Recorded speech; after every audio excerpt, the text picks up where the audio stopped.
If people ever ask what my very favorite song is and the song that I want to live my life by, that is the song. Thank you, John Lennon, and thank you, Linda. That was beautiful, just beautiful. So I just want to say something about that song, Imagine, but that was what was in my notes, but there's nothing more to say than it was beautiful. And then I'm going to be telling a story that's a little funny. So, didn't know that that was coming. So, Linda, thank you. Well, there was this unity group that had their minister say goodbye for whatever reason. And so as they do in unity, they put together a search committee to find a new minister to come into the church. And so this team listened to all the videos and watched them and looked at their resumes. And out of all the groups that had sent in videos and resumes saying they were interested, they picked out 3 people that they thought would be great candidates for their church that seemed to match up. And so out of the 3, after they listened and the board listened and the congregation listened, there was a voting process. And they picked out this minister, and she came on board. However, on the search committee, there was this one man that did not want this minister, did not like this minister, was just appalled that they had voted that way. But it was a vote, and so the congregation and the board and the search committee wanted this minister. So this minister came in, and they decided to have a little party for the minister to welcome her, and they were going to go on a picnic, the search committee and the board members, on a picnic across the lake over to an island. And so there were several rowboats of people to get across to the island. And so the minister and the board president and some of the board members went in this one rowboat, and they began rowing out into the middle of the lake. And then the board president said, "Oh my goodness, I forgot and left our lunch up there on the dock." And the minister says, okay, that's all right. Listen, I'll go get it. I think she was trying to, say, okay, I'll do it. And so what does she do? She gets out of the boat and she walks on water over to the dock and back to the boat and puts the dinner in there and gets into the boat. Now, some of the people back on the dock had not left and gotten to their rowboat, and the man that didn't want the minister was there, and he said to another search committee member, "See, I told you we should not have hired that minister. She doesn't even know how to swim."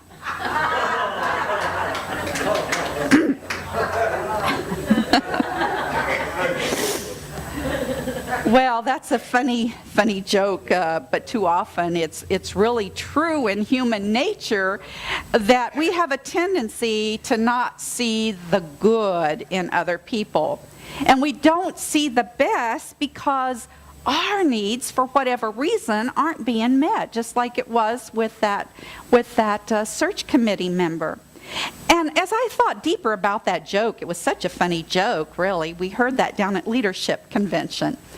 But I thought about myself and how at one time when I was a congregant that we had in our Unity Church this very same thing. And we had the 3 candidates. And I can remember I voted for my candidate that I wanted, that was meeting my needs. But guess what? That didn't happen. My candidate was not chosen. And I remember the person that was chosen as minister, and the reason I didn't want that minister was because she reminded me of my sister-in-law that I was always in conflict with about religion. Now, is that crazy or what? So really, the joke really is in a sense, true. You know, that minister could have walked on water, and I go, well, that reminds me of my sister-in-law. But I got over it, believe me. I did get over it, and she is a wonderful minister and still around. That's good.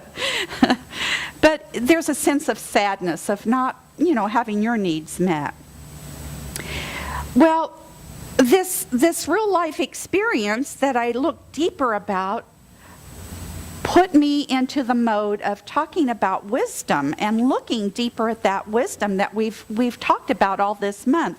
And I go, well, gee, I've talked about everything that I can think of, like where our wisdom power is located and how it is in the pit of our stomach and it's the body brain, and that sometimes we need to, well, all the time, we need to put it with our heart and come to wise decision making.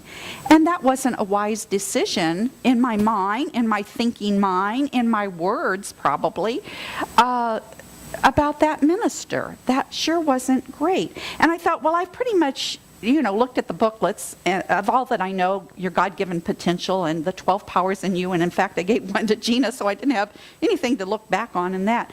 So God gave me a book, and perhaps you've even read it, The 4 Agreements by Don Miguel Ruiz.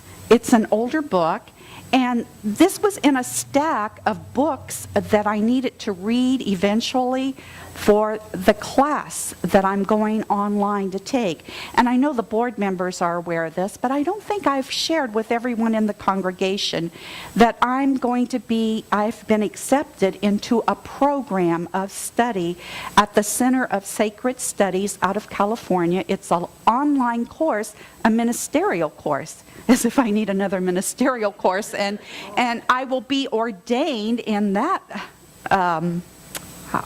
study in the Center for Sacred Studies in 2015. But this was one of the books that I needed to read for my 4th session with them.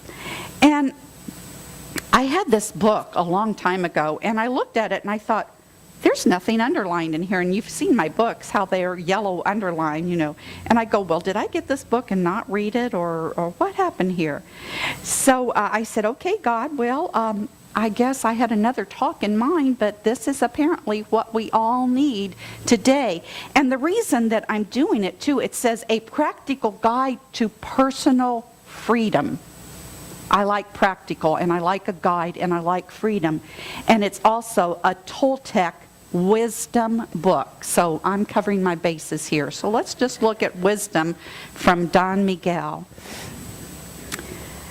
Don Miguel begins by stating on page 22 and 23 these words: each of us is born with a certain amount of personal power that we rebuild every day after we rest. We have just enough power to survive each day because most of it is used up to keep the agreements that trap us in the dream of the planet. If we can see it as our agreements which rule our life, and we don't like the dream of our life, we need to change the agreements. When we are finally ready to change our agreements, there are 4 very powerful agreements that will help us break those agreements that came from fear and that deplete our energy. You need a very strong will in order to adopt these 4 agreements. But you can live your life with these agreements. When you can do that, the transformation in your life will be amazing. Instead of living in a dream of hell, you will be creating a new dream, your personal dream of heaven. We're going to imagine this new dream of heaven. We have a choice here. Either we can stay in hell, metaphysical hell in our life, or we can change our thoughts and our words and create heaven on earth. The first agreement is be impeccable with your word. Be impeccable with your word. See, the Gospel of John tells us that in the beginning was the Word, and the Word was with God, and the Word is God. That means metaphysically that through the words, or the words that we express, is our creative power. It's through our words that make reality manifest in our world, in our heaven or hell. When I read that, it reminded me of our third principle in unity. And our third principle in unity is thoughts in mind produce after their kind. That's a short version of it. In other words, thought always precedes word. And so our thoughts create our reality as we speak them, especially. That's going to give more power to our words.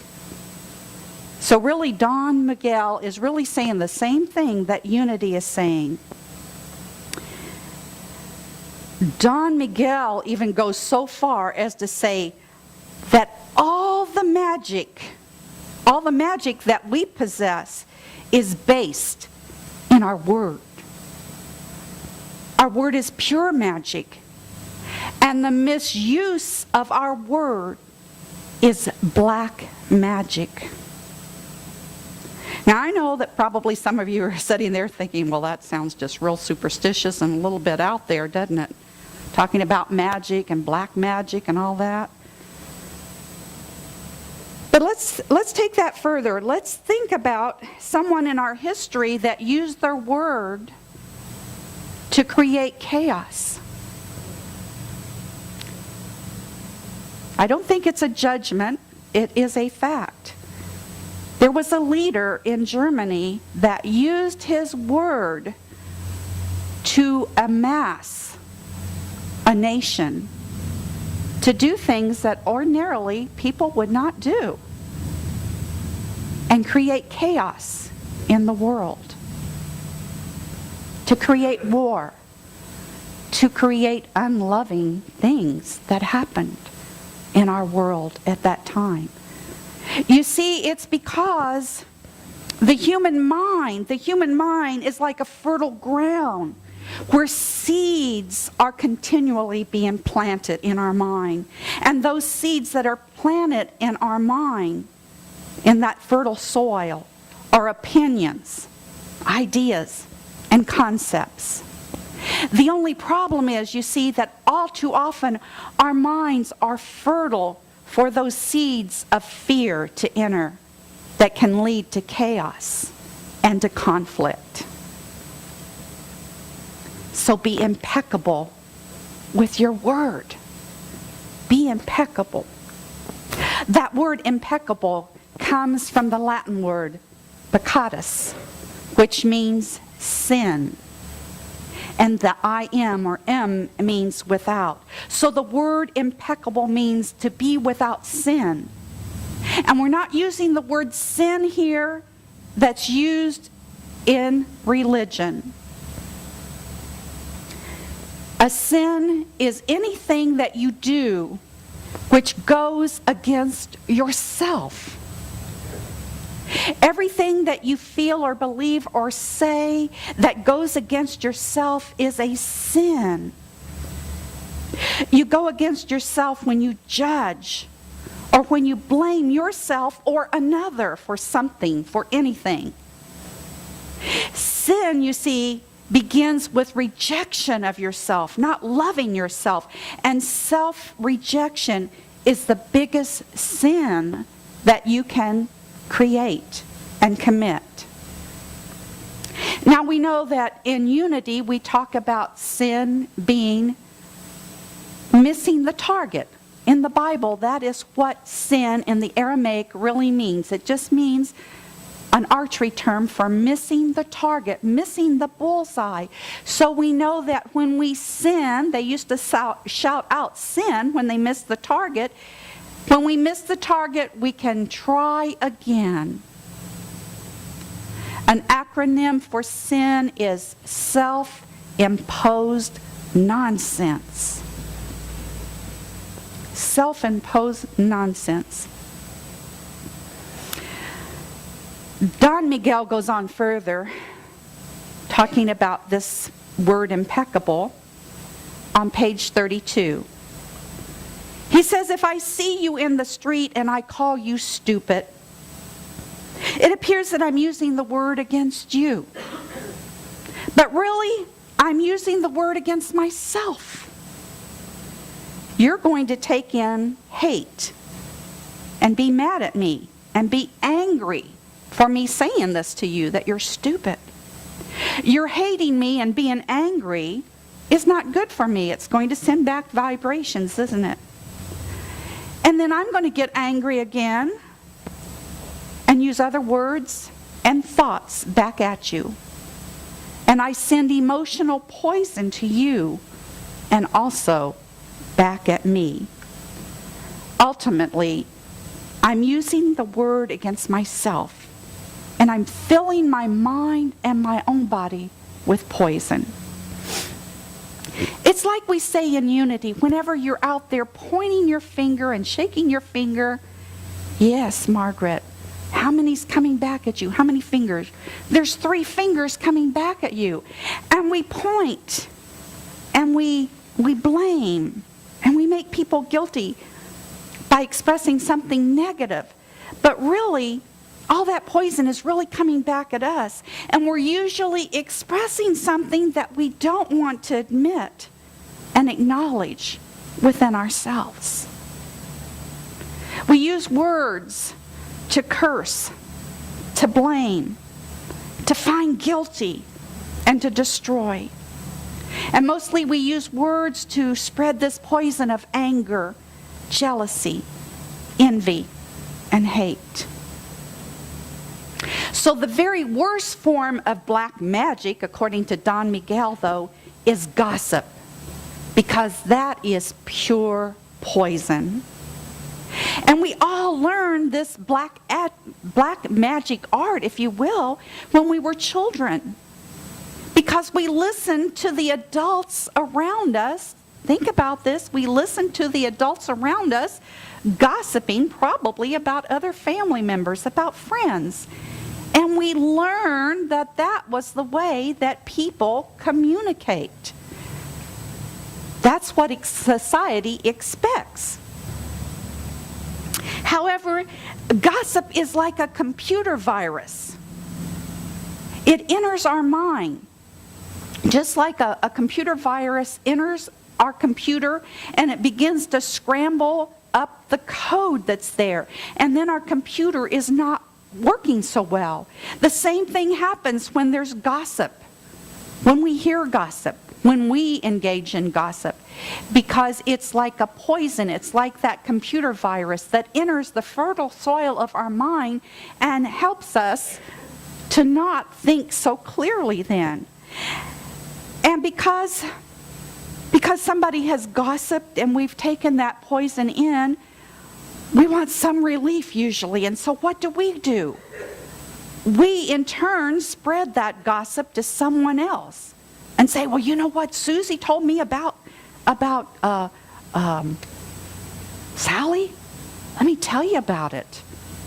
And then you're infecting somebody else with that virus, with that pure poison.